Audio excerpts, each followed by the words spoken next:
Parole de Balaam, fils de Béor, parole de l'homme qui a l'œil ouvert, parole de celui qui entend les paroles de Dieu, de celui qui connaît les desseins du Très-Haut, de celui qui voit la vision du Tout-Puissant, de celui qui se prosterne et dont les yeux s'ouvrent. Regarde comment il parle de lui-même. C'est que Dieu lui donne un ordre, et puis quand il parle, il ne dit pas parole de l'Éternel, il dit parole de Balaam. Et il dit, moi quand je me prosterne, mes yeux s'ouvrent. Regarde à Tarakou comme ça. Dieu regarde ça et dit, Balaam, faut pas partir.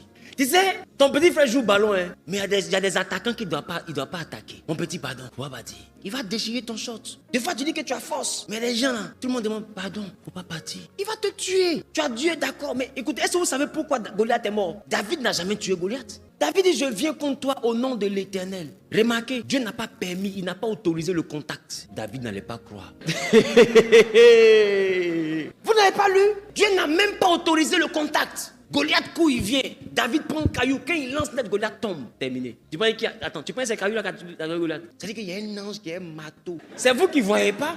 Ce combat-là, David crie, mais son cœur n'est pas sûr. Dès que le caillou tape Goliath, la Bible dit, à l'aide d'une pierre, David ôta. Dieu tua le Philistin, mais avec son épée, il lui ôta la vie. Goliath est mort 2 fois. On dit, avec la pierre, David parvient à bout du Philistin. C'est-à-dire, il a tué le Philistin. Ma question, si la pierre a tué déjà Goliath, pourquoi avec son épée, tu lui ôtes la vie? C'est que Goliath n'est pas mort. Donc, de quelle mort on parlait? Ça veut dire qu'il y a eu la mort avec une pierre. Or, Jésus est une pierre. C'est un rocher. Et rappelez-vous, David allait prendre 5 pierres dans le torrent. Là où il y a l'eau, la présence du Saint-Esprit. Il a pris la pierre immergée dans le torrent. C'est Jésus. 5 lettres qui font Jésus, 5 pierres que David a choisies. David s'est battu avec Jésus. C'est Jésus qui allait taper Goliath. Goliath est tombé.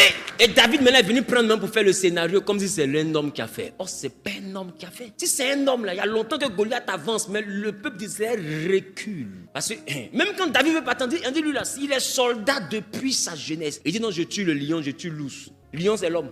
Lion, c'est un animal. Un animal, peu importe sa puissance, il ne vaut pas un homme. On te parle d'un guerrier qui a taille de 3 personnes arrêtées. La Bible dit que quelqu'un attrape son bouclier tellement il est balèze. Dieu n'a pas permis le contact. Parce qu'il y a des combats, Dieu sait que s'ils t'ont touché, ils vont te tuer. Donc pendant que le combat commence, il se met devant toi, il les frappe spirituellement, non physiquement ils sont affaiblis, et puis toi tu viens, tac. Et puis tu dis non, il n'y a pas l'homme pour moi. Écoute, ils l'ont déjà tué spirituellement. Sinon s'il t'avait touché, tu n'allais pas croire. C'est pour ça que Dieu est intervenu pour dire à Balaam, ne va pas. Si tu pars, je te tue. Parce que je suis obligé de te tuer. Parce que s'il y a le combat entre toi et Moïse, Dieu déjà sait qui va gagner. Voilà pourquoi la Bible dit, il ne nous donne rien qui est au-delà de nos forces. Donc il y a des prières là. On doit emmerder Dieu parce qu'on était distrait. Et il y a un Balaam qui est rentré dans nos affaires. Il y a un Balaam qui est rentré dans notre foyer. Il y a un Balaam qui est rentré dans notre commerce.